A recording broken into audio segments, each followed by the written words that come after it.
All right, I'm back home again. Today, April 7th, 2026. I didn't take time to read books yesterday. I was busy. I took my grandparents here. So, all my four grandparents are living at my folks' place together. So, I need to just do what I can to take care of them. Anyway, now I'm gonna just read this book I just found at my grandparents' place earlier. It's been a while. Subliminal. Ngaja ni mo bogo bin dan dong hala. Ngaja, mo bogo bin dan dong hayo. Okay, let me just I think I will just read the introduction and see what this book is about. I kind of forgot everything, like anything. I don't remember at all. So this book was written by Leonard Mlodinow. Prologue. Let me read that. This subliminal aspects of everything that happens to us may seem to play very little part in our daily lives, but they are the almost invisible roots of our conscious thoughts. Let me repeat this. This is a quote by Carl Jung. These subliminal aspects of everything that happens to us may seem to play very little part in our daily lives, but they are the almost invisible roots of our conscious thoughts. These subliminal aspects of everything that happens to us may seem to play very little part in our daily lives, but they are the almost invisible roots of our conscious thoughts. Carl Jung. In June 1879, the American philosopher and scientist Charles Sanders Peirce was on a steamship journey from Boston to New York when his gold watch was stolen from his stateroom. Peirce reported the theft and insisted that each member of the ship's crew line up on deck. He interviewed them all, but got nowhere. Then, after a short walk, he did something odd. He decided to guess who the perpetrator was, even though he had nothing to base his suspicions on, like a poker player going all in with a pair of deuces. As soon as Peirce made his guess, he found himself convinced that he had fingered the right man. I made a little loop in my walk, he would later write, which had not taken a minute, and as I turned toward them, all shadow of doubt had vanished. Peirce confidently approached his suspect, but the man called his bluff and denied the accusation. With no evidence or logical reason to back his claim, there was nothing Peirce could do until the ship docked. When it did, Peirce immediately took a cab to the local Pinkerton office and hired a detective to investigate. The detective found Peirce's watch at a pawn shop the next day. Peirce asked the proprietor to describe the man who'd pawned it.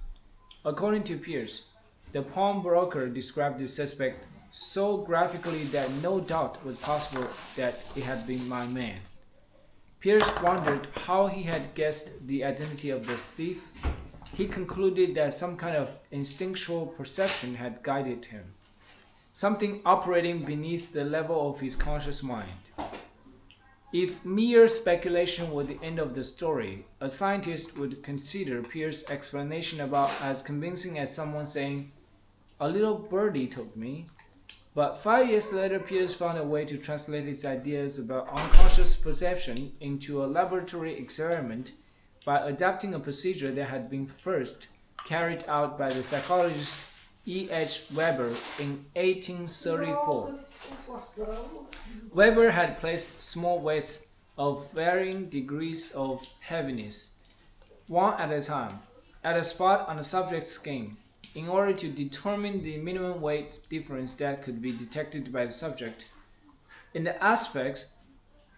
the experiment performed by Peirce and his prize student, Joseph Jastrow, the subjects of the study were given weights whose difference was just below that minimum detectable threshold. Those subjects were actually Peirce and Jastrow themselves. with gestural experimenting on peers and peers on gestural. Then, although they could not consciously discriminate between the weights, they asked each other to try to identify the heavier weight anyway, and to indicate on a scale running from 0 to 3 the degree of confidence they had in each guess. Naturally, on almost all trials, both men chose 0. But despite their lack of confidence, they in fact chose the correct object on more than 60% of their trials, significantly more than would have been expected by chance. And when Pierce and Jastrow repeated the experiment in other contexts, such as judging surfaces that differed slightly in brightness, they obtained a comparable result.